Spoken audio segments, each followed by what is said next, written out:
Iran के Natanz परमाणु site पर इस बीच हमला हुआ है। यूनाइटेड स्टेट्स और इजराइल ने नतांज में किया है हमला। हमले में नतांज एटमी साइट को बनाया गया निशाना। ईरानी मीडिया के हवाले से खबर आई है, नतांज को निशाना बनाकर हमला किया गया। नतांज, इस्फहान, फोर्दो, बुशहर, ये खास तौर से न्यूक्लियर एनरिचमेंट, न्यूक्लियर रिसर्च और पीस टाइम न्यूक्लियर यूसेज से जुड़ी हुई जो साइट्स हैं, वहां पर अमेरिका लगातार हमले कर रहा है। उसको ये लग रहा है कि जिसको पीस टाइम यूसेज वाली बात कही गई, जिसको कहा गया कि रिसर्च में इसको अनुसंधान के लिए या चिकित्सा के लिए या फिर ऊर्जा बनाने के लिए हम इसका इस्तेमाल करेंगे, वहां भी ये बम बनाने की कार्रवाई हो सकती है। आप इसीलिए देख रहे हैं बुशहर को निशाना बनाया गया। इसीलिए जहां ये अपनी रिसर्च सेंटर जहां इन्होंने बनाया हुआ था इस्फहान को, वहां पर भी आपने देखा हमले हुए। फोर्दो को निशाना बनाया गया और आज फिर से ये खबर आई है कि नतांज पर एक बार फिर से हमला हुआ है।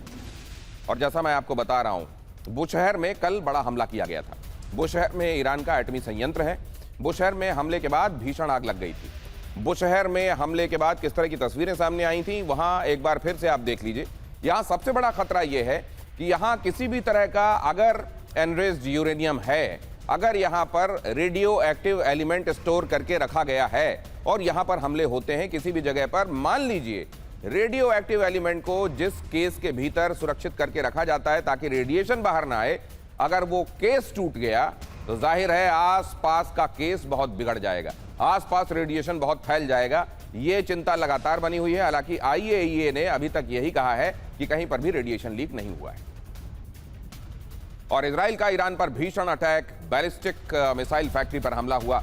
बमबारी के बाद फैक्ट्री में भारी तबाही हुई। अहवाज क्षेत्र में मिसाइल फैक्ट्री है और यहां पर देखिए ये मिसाइल फैक्ट्री में जब हमला किया गया तो किस तरह की तस्वीरें थी। न सिर्फ ईरान की बैलिस्टिक मिसाइलों से अमेरिका खौफजदा है, बल्कि उसके परमाणु कार्यक्रम को भी आगे जारी नहीं रहने देना चाहता। खास तौर से मिसाइल जिन जगहों पर इनका प्रोडक्शन हो रहा है, जिन जगहों पर इनको स्टोर करके रखा जा रहा है, या जिन जगहों से साइलोज में फिट करके, ये लॉन्चर में फिट करके साइलोज से जहां पर हमले हो रहे हैं, उन तमाम जगहों को आइडेंटिफाई करके हमला किया जा रहा है। और ऐसी ही बैलिस्टिक मिसाइल फैक्ट्री पर यहां हमला हुआ है, जहां बमबारी के बाद फैक्ट्री में भारी तबाही। आप जानते हैं कि मिसाइल के प्रोडक्शन के लिए जिन चीज़ों का इस्तेमाल होता है वो ऐसी चीज़ें हैं जहां बमबारी के बाद और यहाँ कंबक्शन के चलते एक बड़ी तबाही हो सकती है, और वही आपको यहाँ दिखाई दे रहा है। बमबारी के बाद ये धुआं आपको ये बताने के लिए काफ़ी कि यहाँ किस कदर तबाही उसके बाद बरपा हुई। और बेरूत में इजराइल हमले के बाद भारी तबाही दिखाई दी है। इजरायली हमला किस तरह का हुआ, कैसी तबाही है, देखिए इन तस्वीरों में। हवाई हमलों से बेरूत शहर दहल गया।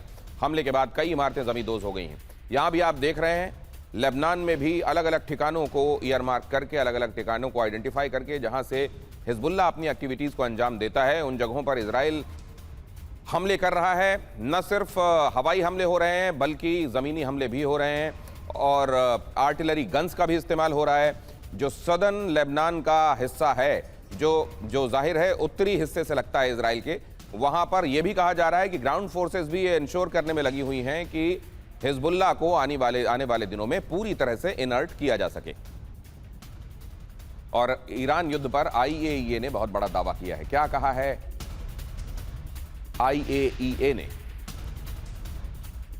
ईरान की परमाणु क्षमता कभी खत्म नहीं होगी, और यह बहुत बड़ा बयान है। खास तौर से अमेरिका और इजराइल को इसको बहुत ध्यान से सुनना चाहिए, जो ये कहने में लगे हुए हैं कि हम परमाणु बम बनाने नहीं देंगे। तो राफेल ग्रॉसी यहां क्या कह रहे हैं? उनकी तरफ से यह कहा गया है कि किसी भी सूरत में यहां अगर आप समझ रहे हैं कि उसके एम्बिशंस को खत्म कर देंगे बम बनाने के, तो ये एम्बिशंस ईरान के कभी खत्म होने वाले नहीं हैं। ये जाहिर है बहुत बड़ा स्टेटमेंट है। IAEA की तरफ से स्टेटमेंट आया है। वो एजेंसी जो दुनिया भर में परमाणु कार्यक्रमों पर निगाह रखती है, वो एजेंसी अगर ये कह रही है कि ईरान अपनी महत्वाकांक्षाओं को रोक देगा आपके हमलों की वजह से, ऐसा नहीं है, तो ये अमेरिका और इजराइल के लिए बहुत बड़ा संदेश है। और अब जरा ये देखिए, उधर मुस्तबा, जिनके बारे में अमेरिका का दावा यह है कि वो बहुत बुरी तरह जख्मी हैं और वो इस स्थिति में नहीं है कि वो कमान संभाल सकें। मुस्तबा की आखिरी कसम के संदर्भ में ये जानकारी आपको देखनी चाहिए। IAEA चीफ राफेल ग्रॉसी के 6 दावे सामने आए हैं। ईरान को एटम बॉम्ब बनाने से रोकना असंभव है कहा गया है। ईरान के पास 60% तक एनरिच्ड यूरेनियम संवर्धित यूरेनियम मौजूद है। हमले से ठिकानों को नुकसान हुआ है, लेकिन उसके जो भंडार हैं, रिजर्व हैं, वो सुरक्षित हैं। वैज्ञानिकों को यूरेनियम संवर्धन की जानकारी है और युद्ध से ईरान कमजोर तो हो रहा है, लेकिन उसके इरादे और मजबूत हो रहे हैं। युद्ध खत्म होने के बाद भी परमाणु बम बना लिए जाने का खौफ बरकरार रहेगा। सीबीएस न्यूज के हवाले से हम ये खबर आप तक पहुंचा रहे हैं। इसमें बड़ी बात क्या है वो आपको देखना चाहिए। ट्रंप के सलाहकार जॉन बोल्टन ने भी परमाणु खतरे से आगाह किया है।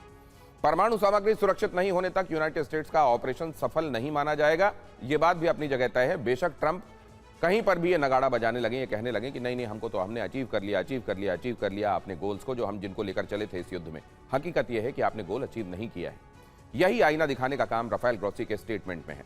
ईरानी संवर्धित यूरेनियम पर अमेरिका की नजर बनी हुई है। यूरेनियम पर नियंत्रण की योजना बना रहा है यूनाइटेड स्टेट्स।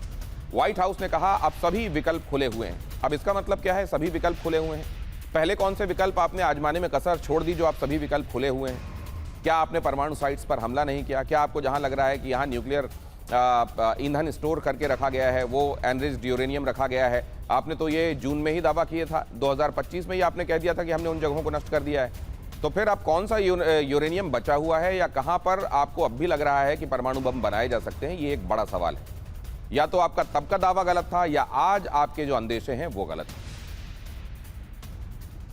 अब देखिए जरा, ईरानी यूरेनियम पर कब्जे का जो प्लान बनाया जा रहा है, यूनाइटेड स्टेट्स ने कहा है कि हम तमाम विकल्प खुले रख रहे हैं। यहां यूरेनियम को कंट्रोल करने के विकल्प पर काम जारी है। यूरेनियम को ईरान से बाहर निकालने की भी योजना बनाई जा रही है। ऑपरेशन के लिए अमेरिका की सीक्रेट यूनिट पर विचार किया जा रहा है कि अमेरिका की सीक्रेट यूनिट इसके लिए भेजी जाए, जो यूरेनियम को या रेडियो एक्टिव एलिमेंट्स को हैंडल करने में स्पेशलिस्ट होते हैं, उनको भेजा जाए और वो ईरान से इस एनरिच्ड यूरेनियम को, जो कहा जा रहा है कि 500 किलोग्राम के आसपास है, उसको निकाल कर ले जाएं। स्पेशल ऑपरेशन कमांड को तैनात करने पर चर्चा हो रही है। स्पेशल ऑपरेशन मिशन बेहद जोखिम भरा हो सकता है। टेक्निकली ऑपरेशन को मुश्किल भी जाहिर है बताया जा रहा है।